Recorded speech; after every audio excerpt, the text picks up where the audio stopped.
आमचा जागर दीप.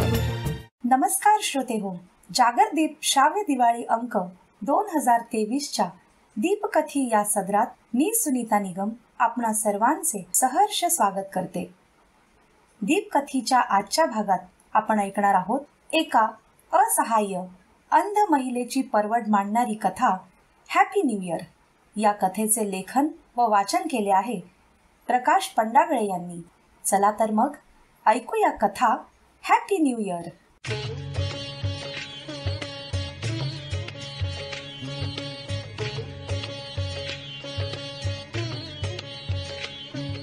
Happy new year. दूरवरून ऐकू येणारं कुत्र्यांचं तार स्वरातलं भुंकणं जसजसं जवळ यायला लागलं तसतशी त्याची तीव्रता आणि भीषणता अधिकच वाटू लागली. कडाक्याच्या थंडीतही झोपल्या जागीच सुषमाला दरदरून घाम फुटू लागला. कुत्र्यांची तिला तशी मारकुट्या नवऱ्यापेक्षाही अधिक भीती वाटत होती. वर्षभरापूर्वीच एका भटक्या कुत्र्याने तिच्या मांडीचा तोडलेला लचका हेच तिच्या भीतीमागचं कारण. तेव्हापासून कुत्र्याचा नुसता आवाज जरी ऐकला तरी ती हातातली काठी सपासप हवेत फिरवत वाट फुटेल तिकडे धावत सुटते. तशी आज फणफणत्या तापात आपल्याच रक्तमांसाचा मऊ लुसलुशीत नाजूक अंश कुशीत असताना, अंगात पळण्याचं त्राण नसताना छकुलीच्या काळजीने ती भेदरून गेली.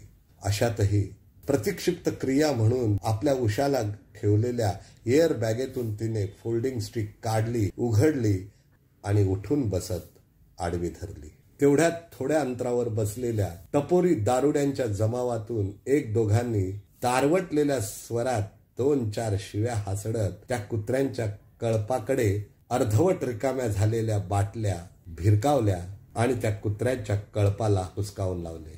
आतापर्यंत ज्या टपोरी दारुड्यांच्या जमावाची तिला भीती वाटत होती त्यांचाच आता तिला आधार वाटू लागला.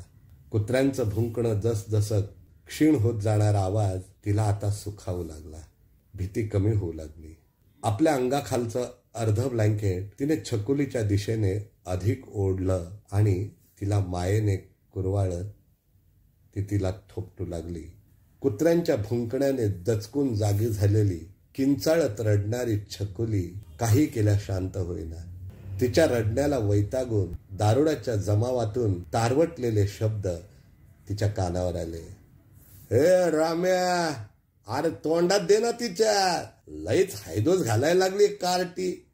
निप्पल म्हणतो रे मी. पाठोपाठ समूह स्वरातलं गडगडाटी हास्य. आता पुन्हा तिला त्या दारुड्यांच्या जमावाची चीड येऊ लागली, संताप वाढू लागला. पुन्हा एकदा तिने छकुलीला ब्लँकेटमध्ये अधिकाधिक गुंडाळत सुरक्षित करण्याचा केविलवाणा प्रयत्न केला. ती शांत व्हावी म्हणून तिला आपल्या कुशीत घेऊन आपलं स्तन तिच्या ओठात दिलं आणि मायेने थोपटू लागली. कुत्र्यांसाठी उघडून ठेवलेली स्टिक तशीच आपल्या बाजूला उघडी ठेवून कोणत्याही अतिप्रसंगात तिचा वापर करायचा असा निर्धार करून तिने अंग टाकलं. तेवढ्यात तारवटलेल्या जमावातून happy new year, happy new year असा गदारोळ उठला. एकमेकांना टाळ्या देत हातातल्या बाटल्या उंचावत 3 cheers for 2020 अशा आरोळ्या पूर्ण एसटी स्टँडवर चहूबाजूंनी ऐकू येऊ लागल्या. संपलं एकदाचं 2020, ती स्वतःशीच बोलू लागली. काय दलिंदर वर्ष होतं नाही हे. नुसते हाल हाल केले या वर्षाने आपले. केवळ मुलगी झाली म्हणून त्या डोळस नवऱ्याने आपल्याला टाकून दिलं. सासूने घरातून हकलून दिलं. सोन्यासारखी नोकरी गेली. जावेचे नंदेचे टोमणे. परजातीत लग्न केलं म्हणून सख्या आईने नातं तोडलं. काय दिलं या वर्षाने आपल्याला. आता हे वर्ष संपलं म्हणे. अरे संपलं तरी काय, वनवास संपणार आहे का आपला. तिच्या डोळ्यात पाणी आलं. उलट छकुलीची जबाबदारीच येऊन पडली आपल्यावर. आता तिला जगवायचं कसं, वाढवायचं कसं, राहायचं कुठे, खायचं काय. प्रश्न प्रश्न आणि प्रश्नच. सगळ्या जगासाठी संपलं असेल वर्ष, आलं असेल नवीन वर्ष. पण आपल्याला काय त्याचं, काय नवीन घडणार आहे आपल्या आयुष्यात. गेल्या 2 दिवसांपासून आपण भटकतो आहोत बेवारशासारखे, कधी दुकानांच्या फुटपाथवर, कधी एसटी स्टँडवर, कधी रस्त्याच्या कडेला. प्रवासी येत आहेत, जात आहेत, कोणाला काय त्याचं, कोण घेते दखल आपली. पण का घ्यावी कुणी आपली दखल? जिथे जन्मदात्या आईलाच आपली काळजी नाही, तिथे दुसऱ्या माणसांकडून मायेची, आपुलकीची का अपेक्षा करायची आपण? तसं संपवूनही टाकता येईल स्वतःला, नाही का? काय करायचं असं जगून बेवारशासारखं? पण या निष्पाप जीवाचं काय करायचं? स्वतःला संपवू शकतो, पण या जीवाला नाही नाही नाही नाही. आपणच आणलंय ना तिला या जगात. मग काहीही झालं तरी तिला जगवायचं, वाढवायचं. तोच तर एक आशेचा दिवा आहे आपल्या जगण्याचा. तोच एक जगण्याचा आधार आहे. किमान स्वतःसाठी नाही तरी या छकुलीसाठी तरी कसं का होईना जगलंच पाहिजे. नाहीतरी हे 2 दिवस गेलेच ना कसेही, पुढचेही जातीलच लोकांच्या दयेवर. ऑर्केस्ट्रात गाता यावा इतका सुरेल गळा नसला तरी प्रवाशांचं मनोरंजन करता येईल इतकं सुरेल गाणं आहेच आपलं. आता मान, सन्मान, प्रतिष्ठा सारं काही गुंडाळून ठेवायचं बासणार. विचार करता करता तापामध्ये तिला ग्लानी येत होती. थंडीच्या हुडहुडीने ब्लँकेटही कमी पडत होती. एका ब्लँकेटने काय काय करणार? खाली किती अंतरणार, पांघरणार किती? आणि छकुलीला अधिक सुरक्षित ठेवायला हवं. गारठ्यापासून तिचं संरक्षण व्हायला हवं. बऱ्याच वेळेपासून तिला लघवीच्या भावनेने त्रासदायक वाटतच होतं. बऱ्याच वेळापासून रोखून धरलेल्या लघवीमुळे ओटीपोटात कळा येत होत्या. लघवींना जावंसं तर वाटत होतं. तसं तिने जाणीवपूर्वक वॉशरूम जवळचीच जागा पकडली होती स्वतःसाठी. पण वॉशरूमला जायचं कसं? गेलं तर छकुलीला ठेवायचं कुठे? अस्वच्छ वॉशरूममध्ये छकुलीला खालीही ठेवू शकत नाही. बॅगेत आपण कपड्यांवर ठेवू शकतो काहीला, पण बॅग इथेच ठेवायची आणि कुणी नेली तर? हे भुंकणारे कुत्रे, हे दारुडे यांच्यापैकीच कुणी इजा पोचवली तिला तर? नाही जायचं लघवीला. दिवसातले आपले नैसर्गिक विधी आपण 1-2 बायकांच्या मदतीने उरकून घेतलेच आहेत. आता या भयान रात्रीत सर्वत्र नुसता पुरुषांचाच आवाज येतोय. कोणावर विश्वास ठेवणार? तिला काहीच कळत नव्हतं. छकुलीच्या जीवाला धोका होईल म्हणून ही लघवी तशीच रोखून धरायची ठरवली तिने. पण आता नुसते 12च वाजलेत. जेमते पूर्ण रात्र जायची.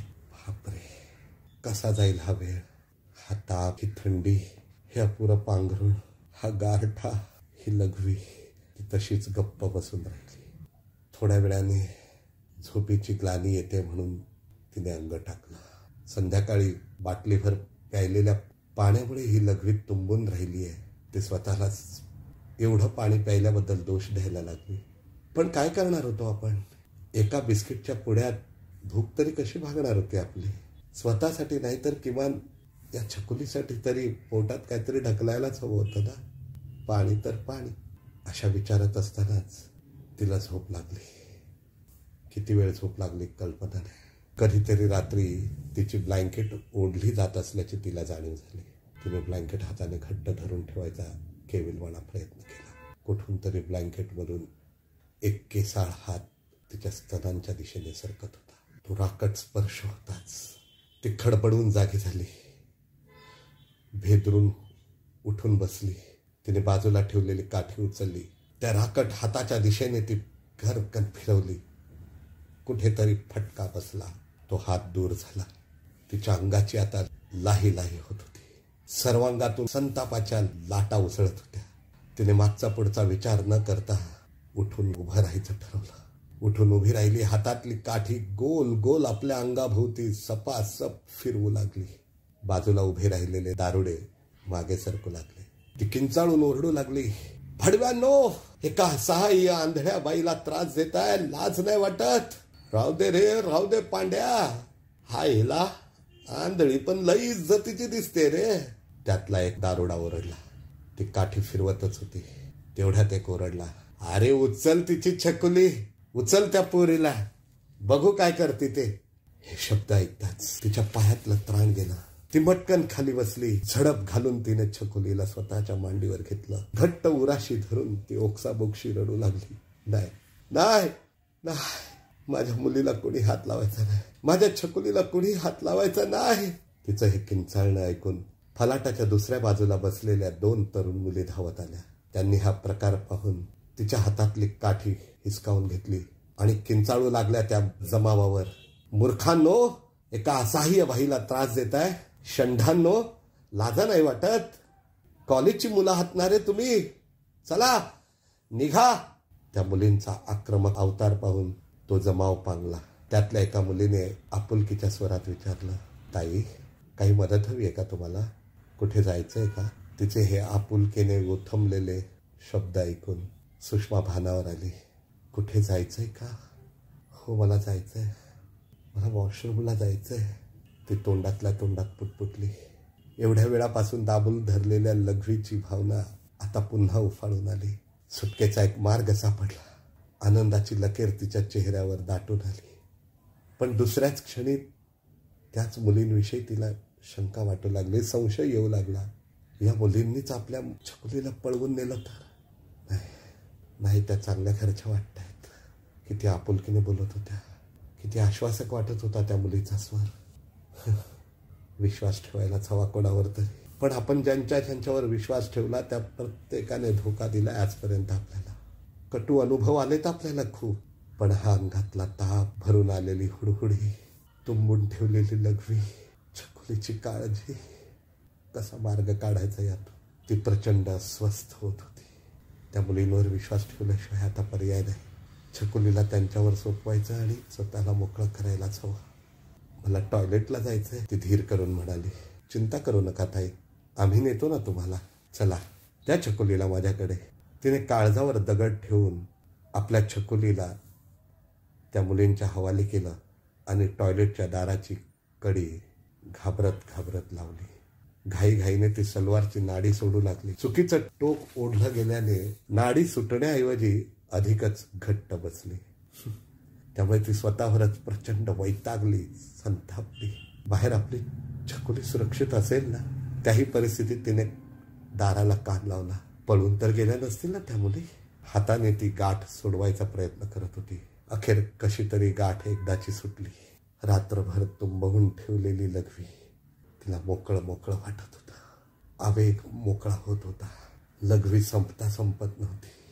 मन छकुलीच्या ओढीने, काळजीने सैरभैर धावत होतं. मन अस्वस्थ होतं, पण शरीर सुखावत होतं. उठून उभं राहत तिने घाईघाईने कडी उघडून बाहेर धाव ठोकली. त्या मुलींना हाक मारणार तेवढ्यात आले आले आले आली तुझी मम्मी, आली हा. हे घ्या ताई तुमची छकुली. काय गोड आहे तुमची छकुली, हो की नाही ग रेणुका?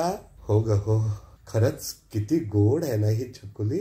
अगदी आपल्या मंदा मावशीच्या माऊली आश्रमातल्या परीसारखी. आश्रम हा शब्द ऐकताच सुषमाच्या डोक्यात लखन काहीतरी हल्लं. कोण गई मंदा मावशी आणि कुठे असतो तो आश्रम? इथेच आहे सोलापुरात. आम्ही तिथेच निघालो आहोत. मंदा मावशी ना या रेणुकाची मावशी आहे, दुसरी मुलगी बोलली. मंदा मावशी, माऊली आश्रम, या दोन्ही गोष्टींची नोंद तिने तिच्या मेंदूत करून घेतली. माऊली, काय सार्थक नाव आहे नाही का? वा, प्रश्न सुटला आपला. ती स्वतःशीच बोलली. ताई, कुठे जायचंय का तुम्हाला? कुठे सोडू का आम्ही? कोणी येणार आहे का तुम्हाला घ्यायला? हो हो हो हो, ती चाचरतच बोलली. मला बसवा इथे कुठेतरी एखाद्या बाकावर. बर, असं म्हणत रेणुकाने तिचा हात धरला. शेजारच्याच बाकावर तिला बसवत त्यांनी तिचा निरोप घेतला. जाता जाता निरोप घेता घेता त्या म्हणाल्या, हॅपी न्यू इयर ताई, हॅपी न्यू इयर छकुली. त्या दोघींचं ते हॅपी न्यू इयर ऐकून ती सुखावली. रात्रीच्या तारवटलेल्या स्वरातलं ते हॅपी न्यू इयर, तो गोंगाट धडकी भरवणारा, थरकाप उडवणारा, निराशा वाढवणारा आणि त्या दोघींचं हॅपी न्यू इयर सुखावणारं, आश्वासक, नवी प्रकाश वाट दाखवणारं. तुझा जागरणी